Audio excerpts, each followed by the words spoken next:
Вот бывает, мы встречаем человека, правильные черты лица, одет как обычно, а в нас он вызывает какое-то раздражение.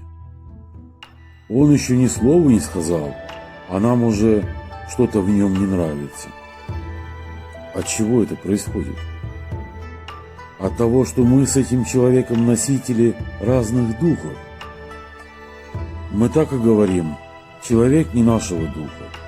С такими людьми мы трудно находим язык, но все-таки можем в рамках вежливости начать с ним какую-то беседу. А бывают духи прямо противоположные, как у дьявола и Христа. И такая разность, популярность духов вызывает у человека просто муку. Почему молодые люди 15-16 лет безумно раздражают людей лет 60-70? Вот идет молодой человек, джинсики на нем, кроссовочки, шапочка лыжная. И человек пожилой при виде его начинает раздражаться. Все в нем ему не нравится. Причина в том, что эти люди принадлежат разному времени, а у каждого времени свой дух. И дух иного времени приходит в несоответствие с духом времени прошлого. А каждое несоответствие – это мука. Если у тебя размер ноги 41, то попробуй надеть 36. Пока будешь надевать, испытаешь муку, там трет, здесь жмет. То же самое бывает и с людьми. То есть оказывается, что мир нашей души, ее благополучие, покой, тишина зависит от духов, которые в душе поселяются. От этого зависит то, как мы себя чувствуем душевно. Потому бесноватый мучился, подходя ко Христу, что сам-то он был носителем духа тьмы, причем не одного, а многих. Имя им было Легион, то есть несколько тысяч бесов находились в его душе, а перед ним Сын Божий, воплощение благодати, дух противоположный. Каждый человек в своей жизни управляется духом. Если он, допустим, обладает духом злобы, то этой злобой он и руководствуется. Эту злобу постоянно на окружающих выливает. Если человек обладаем духом жадности, тогда он постоянно по каждому поводу и без повода эту жадность проявляет. То есть жадность его жизнью руководит. Если он обладаем духом блуда, то по каждому поводу и без повода в свою голову, в свое сердце блудные мысли и чувства принимает. Одержимый духом сребролюбия изо всего старается извлечь денежную выгоду. Ему нравятся сами деньги, как таковые, их рост, увеличение. Хотя они могут лежать, допустим, на сберкнижке, как мертвый груз, и человеку пользы не приносить. Благополучие человека от того, что деньги растут, не будут увеличиваться. Но сам этот рост доставляет ему наслаждение.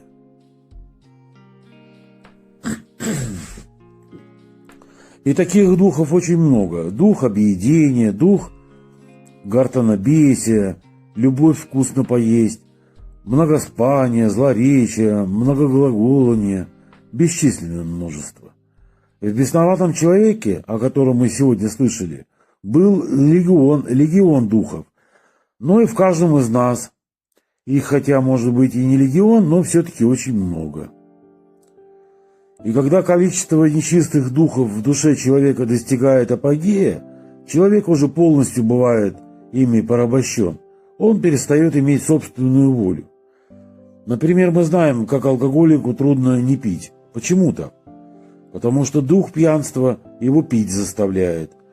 Или у человека страсть к табаку, и он не может бросить курить. Вроде бы какая проблема, не кури и все. А ему хочется, дух его понуждает.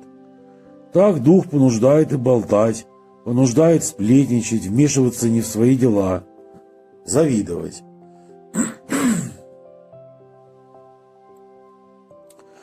Этими духами наполнена, собственно, вся земля. И обилие их диктует и дух времени. Почему, допустим, 17 век отличается от 20-го? Какие духи преобладали в людях того времени и нашего? Вот в этом разница. И это отражается во всем. В музыке, в архитектуре, в поведении людей, их одежде. Сейчас духи почти полностью завладели человечеством. Свидетельство этому то, что люди шарахаются из стороны в сторону и полностью утратили всякие возможности нормального поведения. Человек полностью порабощен и подчинен духам. Вот он что-то захотел, и тут же это делает.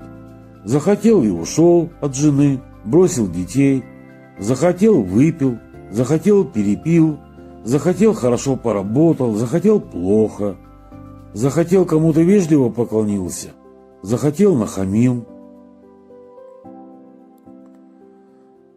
захотел – ребеночка родил, а захотел – его зачатого убил. То есть человек делает как хочет, как считает нужным, как чувствует.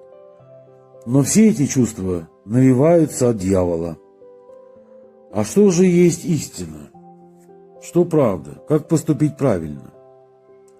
Человек этого не знает, потому что не знает Священного Писания, не знает закона Божия. Он полностью дезориентирован и руководствуется только своими «хочу», тем, хорошо ему или плохо. Он выбирает себе такую жизненную позицию – поменьше страдать. Это единственный руководствующий критерий в жизни. Вот квартира холодная, я мерзну. Значит, что надо делать? Надо постараться поменять ее на теплую. Вот я далеко живу от работы, мне ездить трудно, значит, надо переехать поближе к работе. Жена у меня сварливая и уже немножко устарела. Надо ее поменять на молодую и более покладистую. Мне платят 140, а тут предлагают 160. Значит, надо туда перейти, потому что на эти 20 тысяч я могу себе что-то еще купить.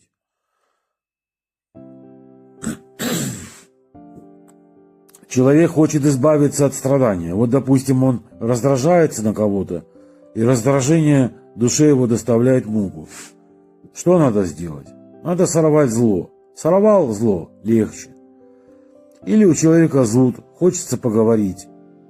Вцепился в кого-нибудь, про себя рассказал, про соседей, на детей пожаловался, обсудил начальство на работе, обсудил порядки на улице, в городе, в государстве. Все, легче стало, потешил дьявола. И так во всем.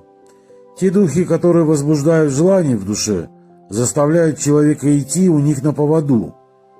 Они мучают его, и муку свою ослабляют только тогда, когда человек их слушается. Эти духи, как дрессировщики. Иди вот по этой дороге, а чуть вправо или влево – хлыстом, и человек мучается. Поэтому, чтобы муку не испытывать, он начинает духов слушаться и полностью становится их рабом. Рабом общества. Рабом своего собственного внука. Рабом моды. Рабом того, что про него скажут. То есть человек теряет сам себя, становится зависимым от всего. Он теряет свою свободу, которую дал ему создавший его Господь. И Христос пришел на землю, чтобы нам свободу вновь вернуть, чтобы мы уже духом не подчинялись, а наоборот подчинялись только Богу. Но в силу того, что мы уже привыкли уклоняться от тех страданий, которые нам грядут, мы становимся рабами этих духов и не хотим быть рабами Христовыми. И вот в этом наша вся и беда. Почему этот Гадаринский бесноватый исцелился? Мы все бесноватые. У каждого из нас много бесов в душе. И вот мы не исцеляемся, а он исцелился. Все дело в том, что он нашел силы преодолеть ту страшную муку, которую испытывал, подходя ко Христу. А можно представить, как сжег его огонь. Это просто страшно. Когда человек наполнен нечистыми духами, он всегда испытывает это жжение при встрече с Духом Божиим. Каждый из нас, например, по опыту знает, когда человек начинает ходить в храм, на него сразу ополчаются домашние, или начинается гонение на работе, хотя пиджак у него остался тот же, лицо тоже, прическа та же, ботинки те же. Господь так и сказал: враги человеку, домашние его. А что же людей вдруг возмущает в этом человеке? Они чувствуют что-то в нем не то, чувствуют не тот дух, дух Христов, который мучает их. Вот иногда придешь в больницу причащать больного, один врач видит, что батюшка идет, и спокойно проходит мимо, а другой начинает скалить зубы, рычать и буквально отпрыгивать в сторону. Почему так? Зачем поднимать лишний шум? Тебе же потом может нагореть. Нет, вот такая реакция. Человек не может с собой совладать, потому что он управляется духами нечистыми, духами злобы, ненависти, и когда видит носителей другого духа, начинает бесноваться. Как же нам победить нечистых духов, которые в нас сидят? Как нам исцелиться, как избавиться от них? Во-первых, нужно нам познать, какие именно духи нами управляют.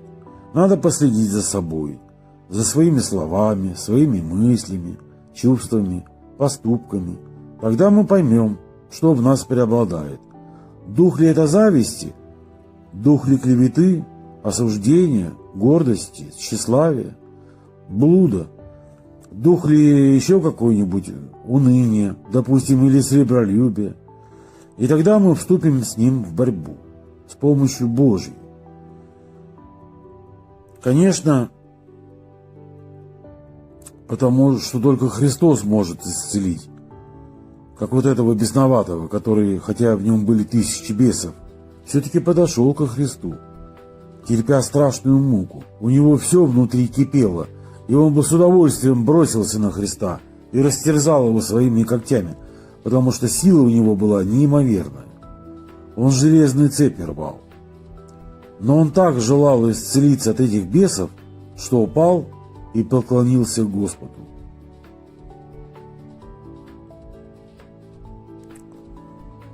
И каждый из нас, если поклонится Христу, то есть свою гордую шею согнет под заповеди Божьи, может бесов победить и может освободить душу от этих железных уз, которые его связывают, освободить душу от зависти, от корыстолюбия, блуда, лени, злобы, раздражения, гневливости, от всего того, что нас связывает, что нас разделяет, что нам мешает Богу увидеть. Вот это и есть собственное исполнение закона Христова, исполнение Его заповедей. Поэтому нужно нам познать в себе этот грех, то, что нас отделяет от Бога, а потом обязательно поклониться Христу. И надо терпеть, потому что, чтобы исцелиться от греха, человеку приходится терпеть страшную муку. Вот кто-то тебя раздражает, и попробуй изо дня в день не раздражаться. Но для начала хотя бы не подавай виду, что он тебя раздражает. Не бросай гневных взглядов. Пусть у тебя голос не дрожит, старайся говорить спокойно, и ты увидишь, какая это мука.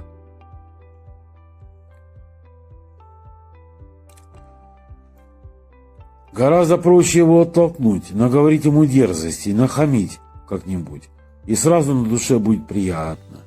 Потому что бес, который возбуждает в душе раздражение, ослабит свое давление. Он ждет, когда мы согрешим, вляпаемся в грязь, и тогда немножко отпустит. А потом начнется опять сначала. И так бесконечная игра. Он нас раздражает, мы злобу сорвем, нам полегчает, завтра опять раздражает, и так без конца. И это будет продолжаться не только до самой смерти, но и после смерти, потому что свое раздражение мы несем и туда, в тот мир, эту муку, которую мы терпим, допустим, раздражение, а таких мук у нас бесчисленное множество.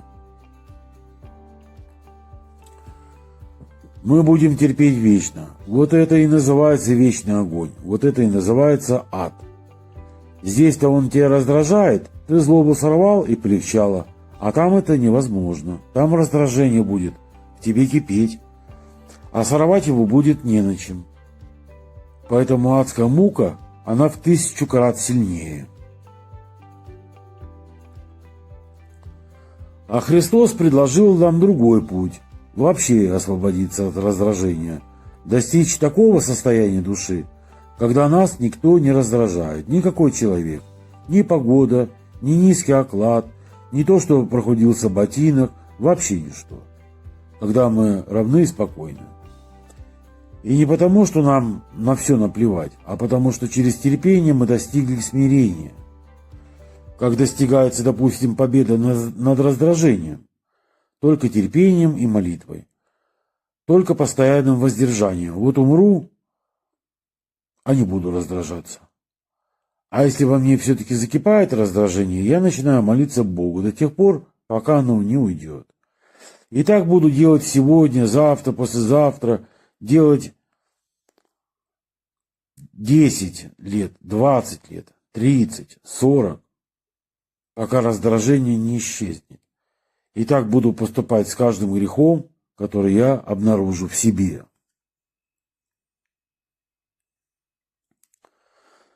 Какая это страшная мука, какой тяжелый труд, особенно для человека, который впервые в церковь пришел уже в годах. Когда ребеночек маленький, ему легко победить в себе многие грехи. Поэтому хорошо, когда ребеночка с младенчества в церковь папа с мамой приносит. А когда человек пришел в церковь впервые, в 50 лет, и каждый грех у него это не просто стебелечек, а вот такое дерево, попробуй это вырви из сердца. Сколько нужно труда. Для многих это уже бесполезное дело. Остается только надеяться на милость Божию, на то, что Господь сам спасет, послав какую-нибудь скорбь, какую-нибудь болезнь, трудность. Ну вот, например, настолько человек привык вкусно кушать, что видит грибочки соленые и не в состоянии удержаться. Казалось бы, какой пустяк, ну ешь и все, ну не ешь, вернее, и все. Но это просто для того, кто уже постился, кто тренировался в воздержании. А для него это страшная мука. И Господь, умилосердившись над ним, посылает ему язву какую-нибудь или холецистит, при котором грибы есть категорически нельзя. Съешь грибочек, и будет приступ, и человек выправляется как бы палкой.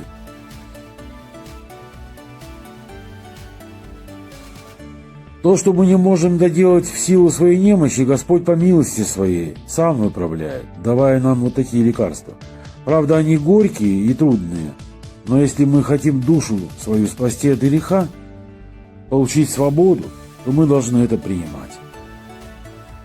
Поэтому то, что с нами случается, поэтому и все скорби, болезни, надо принимать с радостью. Надо жадно пить чашу страданий, потому что это исцеляет нас от греха.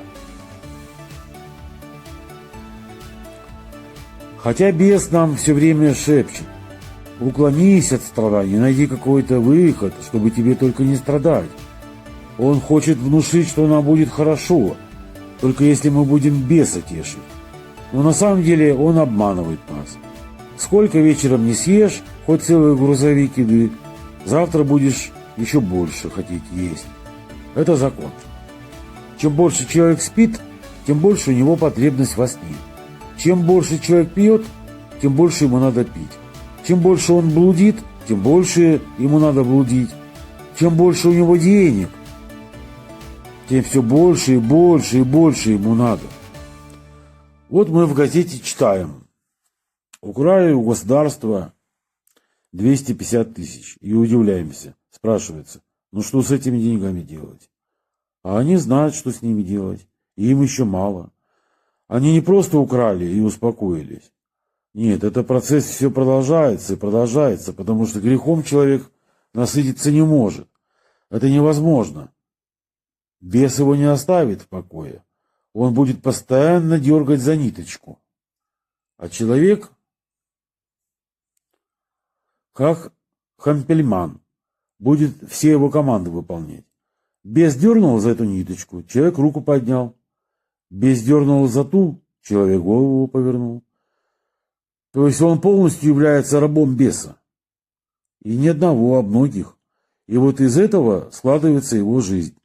Дожил человек до смерти и не понимает, что всю жизнь его дергали за бесчисленные нитки.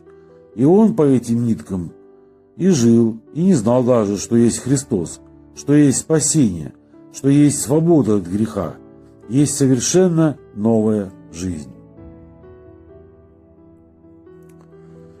И Христос пришел на землю, церковь основал, чтобы нас от этой поганой жизни, в которой мы живем, освободить, очистить. И пример этого бесноватого показывает нам, что мы можем освободиться от греха. Для этого надо ко Христу припасть, возненавидеть те грехи, которые мы в нашей душе увидим. А если мы будем ходить в храм, то будем в себе грехи видеть с каждым разом все больше, больше и больше.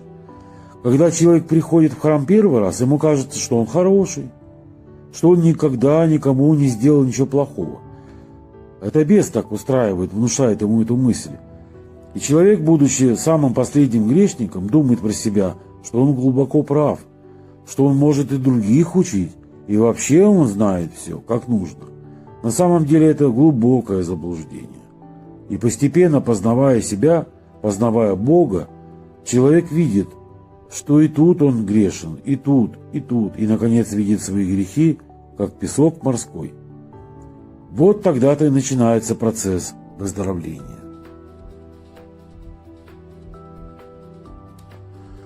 Поэтому надо нам к этому стремиться. Если, конечно, мы хотим вечной жизни, хотим Царствия Небесного, хотим соединиться со Святой Троицей. А если мы хотим в том пекле, в котором мы сейчас живем, продолжать быть и за гробом, вечно вариться в этом котле греховном, то на здоровье, каждому свое, каждый выбирает ту жизнь, которая ему нравится. Человек получает то, что он, собственно, сам себе создал. Каждый является либо рабом Христа, слушается его во всем, всех его заповедей, либо рабом дьявола, и тогда начинает слушаться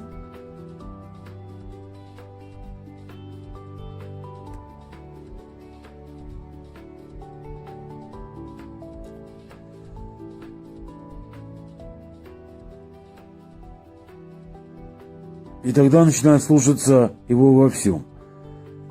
Каждый является либо рабом Христа, слушается его во всем, всех его заповедей, либо рабом дьявола, и тогда начинает слушаться бесов. Другого состояния нет. Эту проповедь подготовил протоиерей Дмитрий Смирнов, Царство ему небесное.